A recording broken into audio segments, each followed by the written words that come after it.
Hello, നമസ്കാരം. ഇത് bishop house അല്ലേ? അതെ. ഫാദർ, എനിക്ക് എന്റെ ലൂർദ് മാതാ പള്ളിയിലെ നമ്പർ കിട്ടുമോ? ലൂർദ് മാതാ പള്ളിയാ? നമ്മളെ ഇപ്പൊ ഈ ഒരു വാർത്ത വരുന്നുണ്ട്. ഇപ്പോ സുരേഷ് ഗോപി ഈ ഒരു സ്വർണ്ണ കിരീടം സമർപ്പിച്ചതുമായിട്ട് ബന്ധപ്പെട്ടേ, അപ്പൊ അതിന്റെ നിജസ്ഥിതി എന്താ അറിയാനാണേ. അത് ചെമ്പാണെന്നുള്ള മട്ടില്. നമസ്കാരം. 2 ദിവസമായിട്ട് എസ്പെഷ്യലി ഇന്നലെ മുതൽ കംപ്ലീറ്റ് സോഷ്യൽ മീഡിയയിൽ ചർച്ച ചെയ്യുന്ന ഒരു വിഷയമാണ് സുരേഷ് ഗോപി, പിന്നെ അതേമാതിരി തൃശ്ശൂർ ലൂർദ് മാതാവിന് കൊടുത്തിട്ടുള്ള ഒരു കിരീടം റിലേറ്റഡ് ആയിട്ടുണ്ടോ.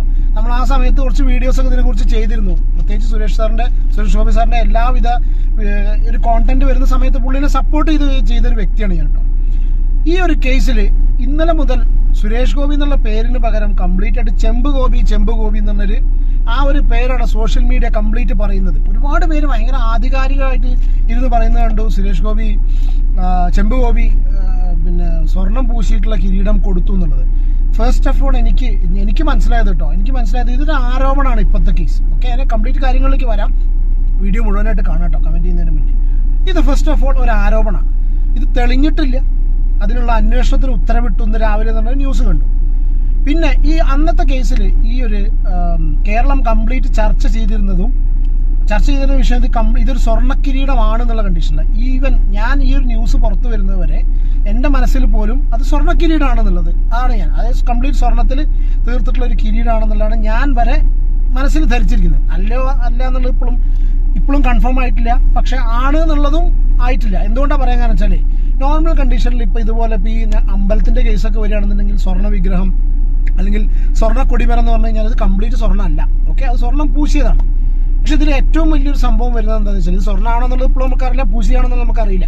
പക്ഷെ ഇതിൽ ഏറ്റവും വലിയൊരു സംഭവം വരുന്നതെന്ന് വെച്ചാൽ അന്ന് ഇതിനെക്കുറിച്ച് ഡിസ്കസ് ചെയ്ത സമയത്ത് പ്രത്യേകിച്ച് ഇത് കംപ്ലീറ്റ് പൊളിറ്റിക്സ് ആണ്. ഇതന്ന് വന്ന കാര്യങ്ങൾ എല്ലാവരും സോഷ്യൽ മീഡിയ കംപ്ലീറ്റ് എല്ലാവരും ജനങ്ങളുടെ ഇടയിലൊക്കെ ചർച്ച ചെയ്തൊരു വിഷയം. അതായത് ആരാണോ സുരേഷ് ഗോപിയുടെ അഗെയിൻസ്റ്റ് ആയിട്ട് നിൽക്കുന്നത് അവരൊക്കെ ചർച്ച ചെയ്ത വിഷയം എന്താ വെച്ചാൽ ഇതൊരു രാഷ്ട്രീയ മുതലെടുപ്പ് റിലേറ്റഡ് ആയിട്ടാണ്. അല്ലെങ്കിൽ സുരേഷ് ഗോപിയുടെ വീടിൻ്റെ അടുത്ത് അവിടെയും ഇവിടെയൊക്കെ എത്രയോ പള്ളികളില്ലേ, അവിടെയൊക്കെ കൊടുത്തൂടെ എന്നുള്ളത്. എനിക്ക് പേഴ്സണലി സുരേഷ് ഗോപിയുടെ അടുത്ത് നിൽക്കുന്ന കുറച്ച് പേരെ എനിക്ക് വളരെ പേഴ്സണലി അറിയാം. ഞങ്ങളുടെ നാട്ടിൽ കാളികാവ് അമ്പലമുണ്ട്. ഇത് ഞാൻ റിവീൽ ചെയ്യേണ്ടെന്ന് വിചാരിച്ചു. ഞങ്ങളുടെ നാട്ടിൽ കാളികാവ് അമ്പലത്തിന് എത്രയാണ് എമൗണ്ട് എന്നുള്ള കാര്യം എനിക്കറിയാം. ഞങ്ങളുടെ നാട്ടിലുള്ള കാളികാവ് അമ്പലത്തിന് ലക്ഷങ്ങൾ സംഭാവന കൊടുത്ത വ്യക്തിയാണ് സുരേഷ് ഗോപി. പുള്ളി ഒരുപാട് കാര്യങ്ങൾ ഇങ്ങനെ ചെയ്തിട്ടുണ്ട്. അപ്പം ഞാൻ എന്തുകൊണ്ടാണെന്ന് വെച്ചാൽ നമ്മളെ ഒരു ബ്രദർ എന്നപോലെ കാണുന്ന ഒരു വ്യക്തി പുള്ളിയുടെ വളരെ ക്ലോസ് ആണ്. അത് പോട്ടെ, അതെന്തോ ആയിക്കോട്ടെ.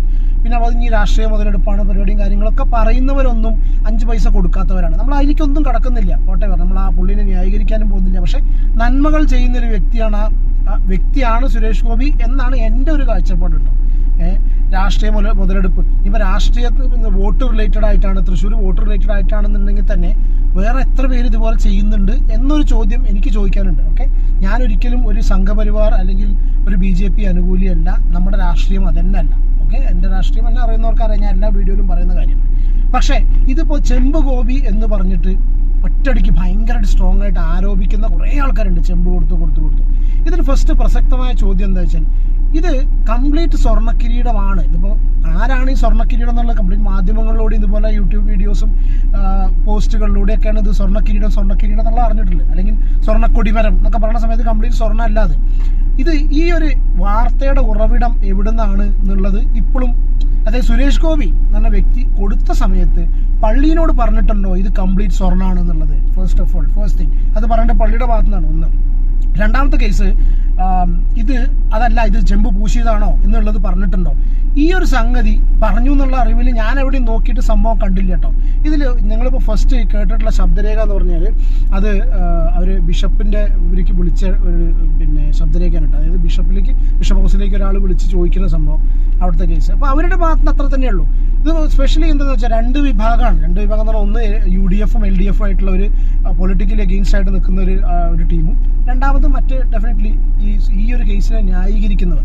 ഈ കേസിനെ ന്യായീകരിക്കുന്നവരുടെ ഭാഗത്ത് നിന്ന് ഏറ്റവും കൂടുതൽ കണ്ടിട്ടുണ്ടെങ്കിൽ ഇനിയിപ്പോൾ ചെമ്പ് തന്നെയാണ്, എന്താ പ്രശ്നം, അതുപോലെ ആരെങ്കിലും ചെയ്യുന്നുണ്ടോ എന്നൊരു ചോദ്യം വരുന്നുണ്ട്. പക്ഷേ എൻ്റെ ഒരു പേഴ്സണൽ അഭിപ്രായം സ്വർണ്ണക്കിരീടം എന്ന് പറഞ്ഞിട്ട് ആ സമയത്ത് കംപ്ലീറ്റ് ഈ ഒരു കേരളത്തിൽ കംപ്ലീറ്റ് തൃശ്ശൂരിൽ നിന്ന് മാത്രമല്ല കേട്ടോ, ഞാനും അത് ഒരു പരിധി വരെ വോട്ട് റിലേറ്റഡ് ആയിട്ട് തന്നെ വിചാരിക്കുന്നു. കാരണം വോട്ട് എന്ന പൊളിറ്റിക്സ് തന്നെയാണ്. ഓക്കെ, വോട്ടെവർ എന്താണെന്നുണ്ടെങ്കിൽ വേറെ ആരും ചെയ്യുന്നുണ്ട് കേട്ടോ, നമ്മൾ ന്യൂട്രലായിട്ട് പറയുന്നേ ഉള്ളൂ.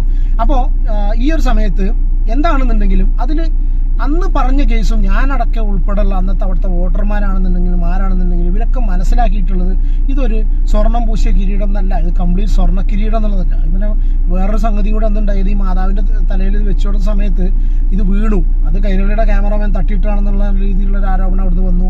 പിന്നെ വീണത് ഭയങ്കര അപശകുനായിട്ട് കണ്ട ഒരുപാട് പേരുണ്ട്, വിശ്വാസമുള്ള ഒരുപാട് പേര് അപശകുനായിട്ട് കണ്ടിട്ടുണ്ട്.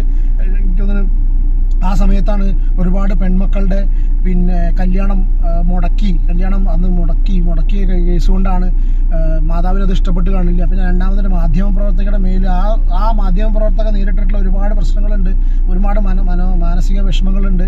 അവരൊരു സ്ത്രീയാണ്, അപ്പോൾ മാതാവ് ഒരു സ്ത്രീ ആയതുകൊണ്ട് മാതാവിനത് ഇഷ്ടപ്പെട്ടതുകൊണ്ട് വേണ്ടാത്തവരുടെ തട്ടിത്തെറിപ്പിച്ചാണെന്നൊക്കെ പറഞ്ഞിട്ട് ഒരുപാട് കോൺട്രവേഴ്സി വന്നിട്ടുണ്ടായിരുന്നു. മാത്രമല്ല അതിൻ്റെ കൂടെ വേറൊരു കണക്ഷൻ കൂടി പറയുന്നുണ്ട്. പിന്നെ ശ്രീ നരേന്ദ്രമോദിക്ക് പ്രൈം മിനിസ്റ്റർക്ക് പുള്ളി ഒരു സ്വർണ്ണ തളിക കൊടുത്തിരുന്നു. അപ്പോൾ എന്നെ നീ തളിക തന്ന് പറ്റിച്ചോടാന്നിട്ടുള്ള ഒരുപാട് ട്രോൾസും കാര്യങ്ങളൊക്കെ കണ്ടു.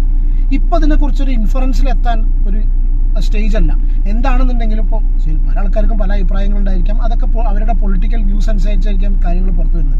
ഞാൻ അതിലേക്കൊന്നും കടക്കുന്നില്ല. ഞാനൊരു BJP അനുഭാവി അല്ലെങ്കിൽ കൂടി നമ്മൾ ഇത്രേ പറയുന്നുള്ളൂ, എൻ്റെ ഒരു പേഴ്സണൽ അഭിപ്രായം കേട്ടോ. ഒരാൾ ഒരു നന്മ ചെയ്യുന്ന ഒരു വ്യക്തിയായിട്ടാണ് പുള്ളി ഞാൻ കേട്ടോടത്തോളം എനിക്ക് മനസ്സിലായിട്ടുള്ളത്. അയാളുടെ രാഷ്ട്രീയമോ പരിപാടിയോ കാര്യങ്ങളോ എന്തോ ആയിക്കോട്ടെ, നന്മകൾ ഒരുപാട് ചെയ്യുന്ന വ്യക്തിയാണ്. പക്ഷെ അയാൾ ഇങ്ങനെ സ്വർണ്ണക്കിരീടമാണെന്ന് പറഞ്ഞിട്ടാണ് പുള്ളിയുടെ ഭാഗത്ത് നിന്ന് എന്തെങ്കിലും അത് സ്വർണ്ണക്കിരീടമാണെന്ന് പറഞ്ഞ് കൊടുത്തിട്ട് അതിലൊരു ചെമ്പിൻ്റെ ഒരു സിറ്റുവേഷൻ വരികയാണെന്നുണ്ടെങ്കിൽ ഡെഫിനറ്റ്ലി അത് തിരിച്ചടി ആയിരിക്കും. അതൊരു ശരിയായിട്ടുള്ള സംഗതി അല്ലാന്ന് എനിക്ക് പേഴ്സണലി ഫീൽ ചെയ്യുന്നു. നമ്മളൊന്നും ഇതിൽ അഭിപ്രായം പറയാൻ ആരുമല്ല. കാരണം നമ്മളൊന്നും ഇതുപോലത്തെ ഒരു കാര്യം ഈ വിമർശിക്കുന്ന ഒരാൾക്കാരും ഇതിലൊന്നും ചെയ്തിട്ടില്ല, ഒന്നും ചെയ്യുന്നില്ല, വെറുതെ വിമർശനം ഉന്നയിക്കുകയാണ്. അല്ലാണ്ട് അവരൊന്നും എന്തെങ്കിലും ഒരു ചാരിറ്റിയോ പരിപാടിയോ കാര്യങ്ങളോ ചെയ്തവരായിരിക്കില്ല.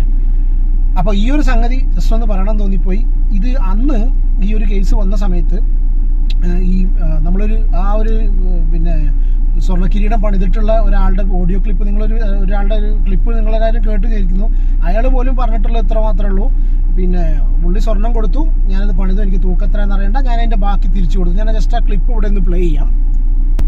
സ്വർണ്ണ കിരീടമായിരിക്കണമെന്നാണ് അദ്ദേഹം പറഞ്ഞത്. അപ്പം ഞാൻ അങ്ങോട്ടൊരു സജഷൻ പറഞ്ഞു. അദ്ദേഹം പറഞ്ഞു അതിനകത്തൊന്നും നോക്കണ്ട, നല്ലൊരു തങ്ക കിരീടം മാതാവിന് സമർപ്പിക്കാൻ പറ്റണം എന്ന് മാത്രമേ പറഞ്ഞുള്ളൂ. അതാണ് അദ്ദേഹം നമ്മൾ ചെയ്തു കൊടുത്ത് പൂർണ്ണ മനസ്സോടെ വിൽക്കുമായിരുന്നു. അതിൻ്റെ അളവോ കാര്യങ്ങളോ ഒന്നും നോക്കരുത്, ഏറ്റവും ഭംഗിയായ ഒരു കിരീടം എന്ന് മാത്രമാണ് അദ്ദേഹം പറഞ്ഞത്. അല്ല, അദ്ദേഹം എനിക്കിത് ചെയ്യാനായിട്ട് കുറച്ച് സ്വർണം തന്നിരുന്നു, ഞാനത് തൂക്കി നോക്കിയില്ല. ഇതിനുപയോഗിച്ച സ്വർണത്തിൻ്റെ ബാക്കി അദ്ദേഹത്തിന് തന്നെ ഞാൻ തിരിച്ച് കൊടുക്കുമായിരുന്നു. കാരണം ഇതിൻ്റെ ഒരു തൂക്കം അറിയേണ്ടതെന്ന് അദ്ദേഹം പറഞ്ഞിരുന്നു. അപ്പം അത് എന്നെ ഏൽപ്പിച്ചതിൻ്റെ ബാക്കി ഞാൻ അദ്ദേഹത്തിന് തിരിച്ചു. ഓക്കെ, ഇതിപ്പോൾ വിഷയമായി വരാനുള്ള റീസൺ എന്ന് പറഞ്ഞാൽ ലീല വർഗീസ് പറഞ്ഞിട്ടുള്ള ഒരു കോൺഗ്രസിൻ്റെ കൗൺസിലർ, അതായത് അവരുടെ ഇടവകയിലാണ് ഇത് വരുന്നത്. അപ്പോൾ അവർക്ക് എന്താ വെച്ചാൽ അവരോട് ഒരുപാട് പ്രതിനിധികൾ, അതും പൊളിറ്റിക്സ് തന്നെയാണ് ഗെയിം, പൊളിറ്റിക്സ് ആണ് ന്യായം എന്നല്ല പറയുന്നത് കേട്ടോ. ഓക്കെ, അവരുടെ ഇടവകയിലുള്ള അവരുടെ വോട്ടർമാരെ അവരോട് ചോദിച്ചു, രാഷ്ട്രീയ മുതലെടുപ്പിന് വേണ്ടിയിട്ട് ഇതുപോലെ കാര്യങ്ങൾ ചെയ്യുന്നത് ആയിട്ട് രീതിയിൽ ആ ഒരു സീൻ ഇവിടെ ക്രിയേറ്റ് ആയ സ്ഥിതിക്ക് അവരോട് അവരുടെ വോട്ടേഴ്സ് ചോദിച്ചു, ഇത് സ്വർണ്ണമാണോ, അതിൽ എത്ര തൂക്കമുണ്ടെന്ന് അറിയാൻ താല്പര്യം ഉണ്ട് എന്നുള്ളത് അവരുടെ വോട്ടേഴ്സ് ചോദിച്ചു എന്നുള്ള കാര്യത്തിൽ കൊണ്ടാണ് അവർ ആ ഒരു ലീല വർഗീസ് എന്നുള്ള ആ ഒരു കൗൺസിലർ അവർ ഉന്നയിച്ചിട്ടുള്ള ഒരു ആരോപണം. ലൂർദ് മാതാവിന് ഒരു സ്വർണ്ണ കിരീടം കിട്ടി, അത് ലൂർദ് പള്ളിക്ക് വളരെയധികം അതിൽ പവനുണ്ടാവും, എത്രയോ പവൻ്റെ കണക്കൊക്കെ പറഞ്ഞിട്ടാണ് പൊതുവെ ജനങ്ങൾ എന്നെ വിളിച്ചിരുന്നത്. സ്വർണത്തിൻ്റെതായ ചെറുതായ ചെമ്പിൽ പൂശിയതായിട്ടാണ് പൊതുജനങ്ങൾ, അതായത് ഇടവകയിൽ വരുന്ന ജനങ്ങൾ പറഞ്ഞത്. പക്ഷെ അത് എനിക്ക് മുഴുവനായിട്ടും അങ്ങനെ വിശ്വസിക്കാൻ പറ്റില്ലല്ലോ എന്ന് വെച്ചിട്ടാണ് ജനങ്ങൾക്ക് അതിൽ എത്രയാണ് പവൻ എന്നറിയാനുള്ള ഒരു ആഗ്രഹം കൂടിയുണ്ട്. അതുകൊണ്ട് അച്ഛൻ ഇത് പ്രത്യേകം സൂചിപ്പിക്കണം എന്നാണ് പറഞ്ഞത്. അപ്പോൾ ഇതാണ് ആ ഒരു ആരോപണം. ഈ ഒരു ആരോപണത്തിന്റെ ബേസിലാണ് ഇന്നിപ്പോൾ ഈ ഒരു വിഷയം ചർച്ചയായിട്ടുള്ളത്. എന്താണെന്നുണ്ടെങ്കിലും വരും ദിവസങ്ങളിൽ ഡെഫിനറ്റ്ലി ഇത് കേരളം ഡിസ്കസ് ചെയ്യും. പ്ലസ് ഇന്ന് ഈ ഒരു കേസിലല്ല, മറ്റേ മാധ്യമപ്രവർത്തന കേസിൽ വളരെ പെട്ടെന്ന് തന്നെ കുറ്റപത്രം സമർപ്പിച്ചിട്ടുണ്ട്. ഓക്കെ, ആ ഒരു സംഗതി കൂടി ഇതിന് റെലവൻസ് ഉണ്ട്. പ്രത്യേകിച്ച് തെരഞ്ഞെടുപ്പും കൂടി വരുന്ന സമയത്ത് അത് ഡെഫിനറ്റ്ലി ഒരു ഇമ്പാക്റ്റ് ഉണ്ടാക്കും എന്നാണ് എനിക്കും പേഴ്സണലി പറയാനുള്ളത്. പക്ഷേ പുള്ളി ഇതിങ്ങനെ അറിയാത്ത ഒരാളായിരിക്കും അല്ലേ, ഇങ്ങനെ സ്വർണ്ണ കിരീടമായിട്ട് ചെമ്പിൽ സ്വർണം പൂശിയിട്ടുള്ളൊരു കിരീടം കൊടുക്കാൻ അത്രയും അറിവില്ലാത്തൊരു വ്യക്തി ആയിരിക്കും, ലോകം കണ്ട ഒരാളല്ലേ പുള്ളി അല്ലേ, എത്രയും അങ്ങനെ ചെയ്യുമെന്ന് എനിക്കെന്തോ പേഴ്സണലി തോന്നുന്നില്ല. ഇനിയിപ്പോൾ അഥവാ അങ്ങനെ എന്തെങ്കിലും സംഗതികൾ ചെയ്തിട്ടുണ്ടെങ്കിൽ അത് സ്വർണ്ണമാണെന്ന് പറഞ്ഞിട്ടാണോ കൊടുത്തു എന്നുള്ളത് അതൊരു റെലവെൻ്റ് ആയിട്ടുള്ള ഒരു കാര്യമായിട്ട് എനിക്ക് ഫീൽ ചെയ്യുന്നു. ഒരു റെലവെൻ്റ് ക്വസ്റ്റ്യനാണത്.